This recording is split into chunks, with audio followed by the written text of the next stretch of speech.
Hey, welcome to another episode of Tech Talk. I'm your host, Jeff Hootselle, the Chief Cloud Officer with Auditmacs.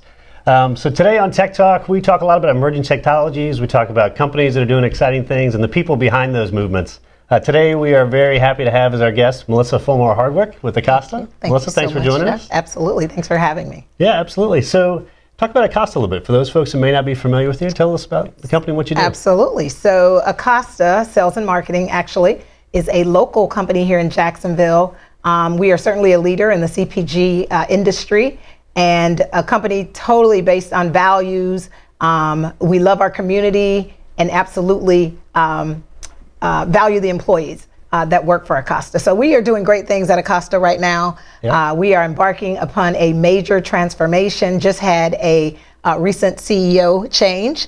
And one of our very own sales leaders, president of sales, has been promoted to CEO, so we're really excited about that and the great things that he's going to do at Acosta. So, and from a technology standpoint, you guys have made a lot of changes in the last couple of years since you've been there. Kind of made some big bets on big data and cloud. Absolutely. So what does that look like? Totally transforming our infrastructure and the platform that we're on. So we are moving to the cloud, have moved. Half of our organization is already on the cloud. We've kind of done this in a phased approach. And so what I do is I actually manage a group called Enterprise Applications. And we service the back office applications. And so, we have a presence, and we're international, right? Yeah. Huge presence in Canada, the UK, and here locally in Jacksonville with our corporate office. And so any of our back office systems, primarily the HR, payroll, time entry systems, our Salesforce system. So we are on Oracle Fusion. We just transitioned that to the cloud full suite, as well as a Salesforce component of that. And so I am responsible for taking us to a common vertical is what we're calling it, right? More standardization across our organization. And as you know, we do a lot of business through acquisition. Mm-hmm. So what we're faced with is a lot of companies within companies, right? And so we are moving to a One Acosta model.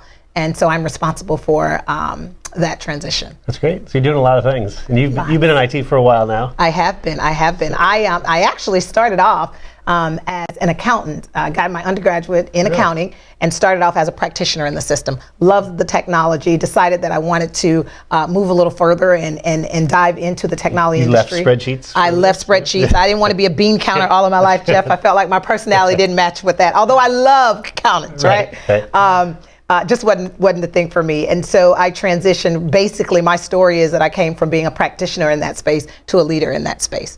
And so I absolutely enjoy what I do and the people that I work with. One of the things I know you're really passionate about and you're trying to bring some awareness to is this women in IT leadership. Yes. And in fact, you're speaking actually on the Tech Coast conference coming up in a few weeks. That's great. I'm excited about that, yes. So talk to me a little bit about that. I mean, obviously it's very important, but just what's your perspective? So, traditionally, this IT industry, STEM alone, had been male dominated for the most part, right? You very rarely find a lot of women in that IT space.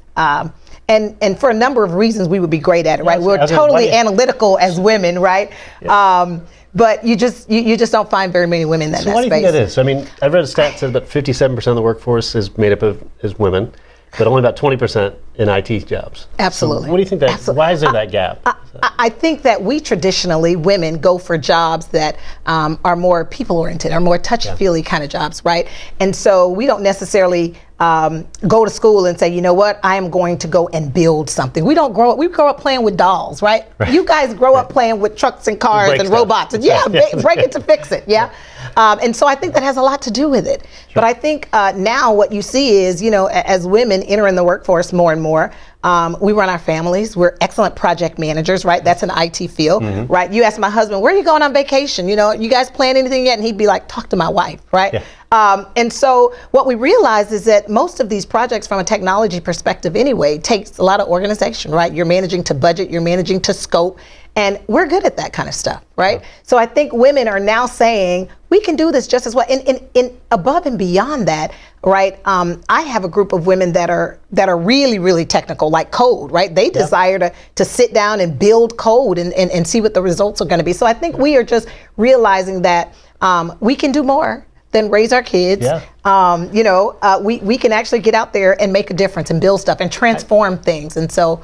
I think that's what it's about. Yeah, I think seeing more and more folks like yourself out there in the forefront of it that are presenting themselves as a good mentor, a good role model. Absolutely. You see people in the marketplace now, like Carly Kloss. I have Sure. an 11-year-old daughter who's looking at the coding with Klossy thing now, and it's just something that's more available. Oh, I yeah. think. Hopefully that's going to make a big difference. I'm a part as well. of an advisory council and a team that visits one of our local high schools. And they have these clubs all over now that are girls who code, right? And it's a big deal. I mean, you walk in there and the room is packed with these girls who have a desire to code, right? So they're exploring this stuff and they're enjoying it. And so I'm excited to see it. I would certainly continue to mentor young ladies and young girls who desire to be in this space. That's great. Yeah. Well, I can tell you're passionate about it, and it's something really exciting. I know you have the upcoming Tech Coast Conference, which is on August 21st. Yes. I'm excited. You guys need to get your tickets. I think I saw on LinkedIn last night it was buy one, get one free. So certainly go out there and get your tickets so that you don't miss this event. Yeah, well, that's great. Well, we're looking forward to seeing you speak. Where else can people find you?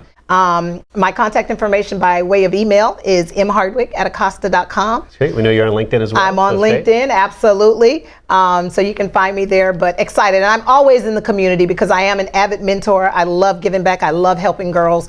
And so you can find me. Well, Melissa, thanks so much for joining us. We appreciate it. We're looking forward to seeing you at the Tech Coast Conference. Absolutely. Thanks so much. Thanks for having me. And thank you guys for joining us as well. That's the end of another Tech Talk. We'll see you next time.